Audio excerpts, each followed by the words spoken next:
Hi, and welcome back to Lisa's Stamp Studio. The best part about paper crafting is you're able to use papers and designer papers and accessories for many different types of projects. And today we're going to do just that. Instead of making a card, I'm going to teach you how to make an adorable treat bag using a very small scrap piece of cardstock and a 6x6 piece of designer series paper. If you're here visiting for the first time, you're going to be able to click the text that says Show More below the title and my name on this video, which will expand the details and give you a link over to the pictures and the cutting dimensions for today's project.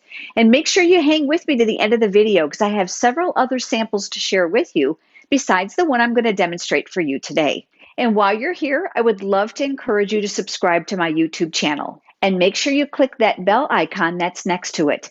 That will send you notifications when I'm live right here on YouTube, as well as when I upload a new video. Let's head over to the stamp table and let's get started on today's project.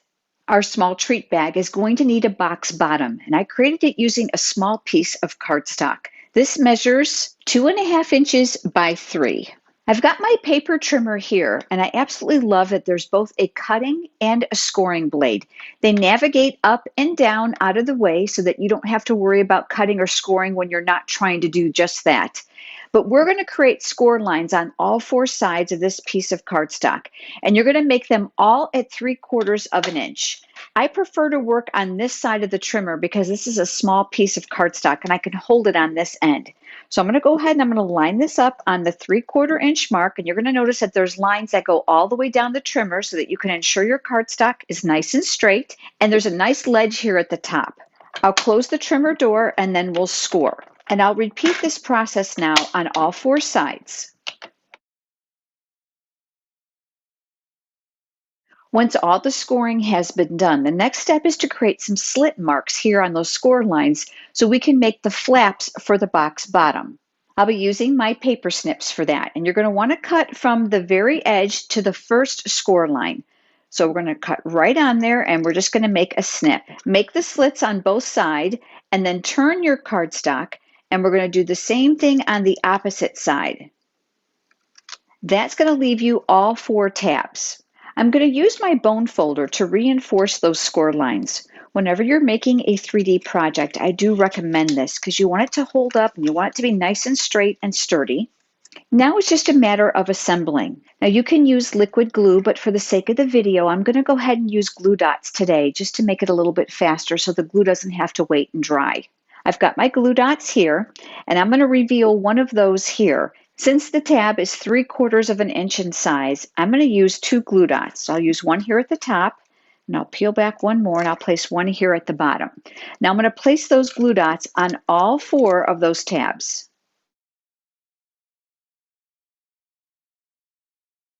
Now that the glue dots are all in place, we're going to tuck this tab to the inside, and we're going to line up that cut edge with that score line to create the corner. And we'll do the same thing here. And we'll work our way around the box. This is going to give you great mitered corners so that you have a nice sturdy bottom to your box. And you can see that it's small, but it works out beautifully when the bag is attached. Let's go ahead and work on the bag portion. This designer series paper comes from the Birthday Bonanza series, and this is going to be found in the current mini catalog. Now, if you don't already have a demonstrator and you are interested in receiving complimentary copies of the current catalogs, head over to lisasstampstudio.com and click on Contact Me, and I'll be sure to include the sale brochure as well.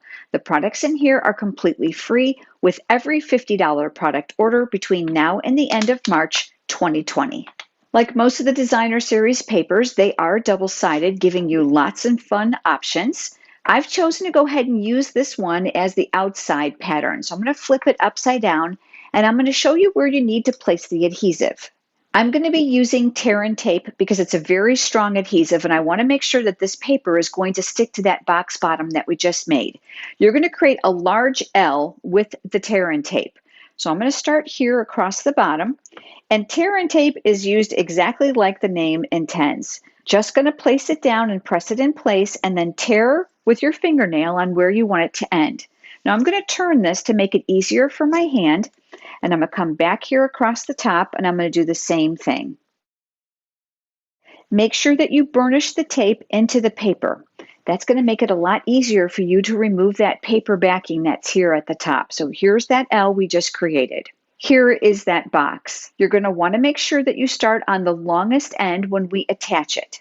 I'm going to use my Take Your Pick tool, and I'm going to lift up that paper backing, and I'm going to remove that paper strip. This tape is very, very strong, and it's not forgiving, so you're going to want to take your time.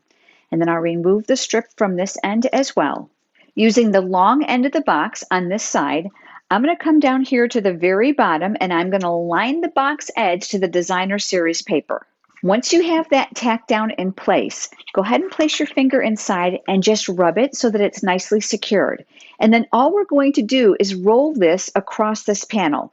So now I'm going to tip the box and turn it and align the bottom as well and tack it in place. And then I'll use my finger to secure it on the inside.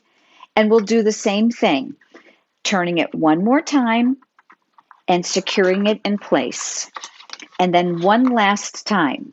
Now, before I seal this, I want to show you. Remember, this is the other side that's sticky. This is going to seal this edge to this one. So we're going to seal our bottom here by pressing that in place. And then what we're going to do is we're going to bring these two ends together, meet them as even as you can, and then just press. Like I said, that tape is very, very strong, so you don't have to worry about it coming undone. I prefer to leave my seam in the back of my project so it's less noticeable.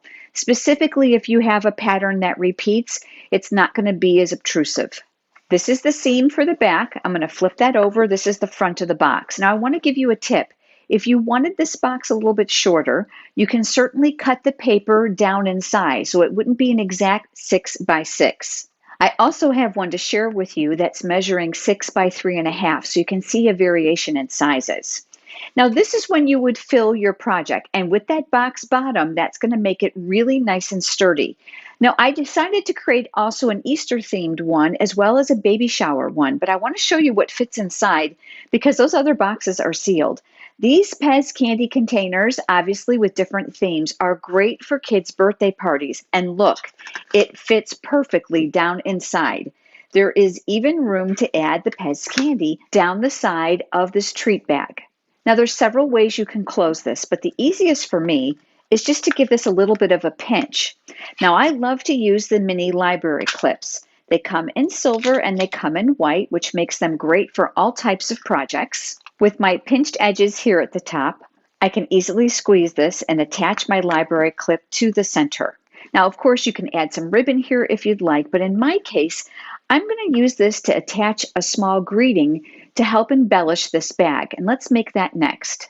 I have a piece of Whisper White cardstock here, and I'm going to be using the stamp set called Bonanza Buddies. This coordinates in that same suite of product to the designer series paper we've just used. Now the images here are quite versatile. While these create some adorable animals, you'll find that there's also images to create gift box, candles, and party hats and balloons. I'm going to be using 3 colors to coordinate with my designer series paper. This is the Coastal Cabana, and I've mounted the image from that stamp set. That's the candle. So I'm going to go ahead and I'm going to ink that up, and I'm going to stamp that here. I'm going to switch colors now to Grapefruit Grove, and I've just cleaned my stamp, and I'm going to ink that up as well, and we'll stamp that next to it. I've cleaned the stamp, and then one more time we're going to use a different color, and this is Bermuda Bay. And this time I'm going to go ahead and put my candle off to the side. There's an image in the stamp set that not only creates a really fun background for your party bags and cards, but it also creates a cute topper for the candle. But there's no wick, so I decided to improvise. I'm going to be using the journaling markers. They come in a 2-pack, and there's an 01 point and an 05. So obviously the 01 is a lot thinner, which is what I'm going to use today.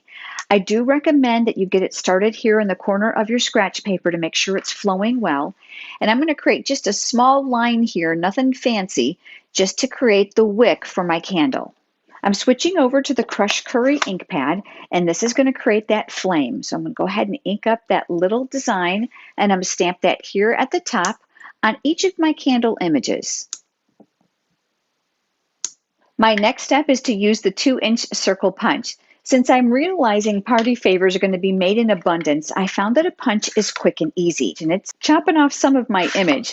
So I'm going to cut away some of that cardstock so that it will reach better. So I'm going to come in here with my scissors and just trim some of that away, and then I'll go back in with my punch. I'm looking to concentrate to make sure that my flames are mostly within that area, not necessarily the base of my candles. The last thing I wanted to do was to add a greeting to the top, and I'm going to be using the Memento Black ink pad, and I've pulled out the words from that stamp set that say happy birthday. We'll go ahead and ink those up, and I'm going to stamp those right across the candles. Last but not least, I decided to add a little bit of ribbon to the back of this for a fun and whimsical look. So I've cut about 10 inches here of the Bermuda Bay striped ribbon. And I'm going to go ahead and flip this over, and I'm going to zigzag this back and forth. Now, the easiest way for me was to use a piece of household tape. I found using glue dots was a bit challenging since I had to use a whole bunch of them, but that gives us a little bit of a fun decor image behind here. Then what I'll do is I'll come inside of here and I'll add this right underneath my clip for a really fun party favor or gift bag. Now, I promised you several other samples, and let me share those with you. This same bag idea is cut down to 3.5 inches by 6. It's created the exact same way. I used the same stamp set. I just changed up the images here and put them on a shape punch. This one I left open, so you can add some crinkle paper to this. And if you have longer candy or gift items that you would like to use, you certainly can leave the bag open for presentation.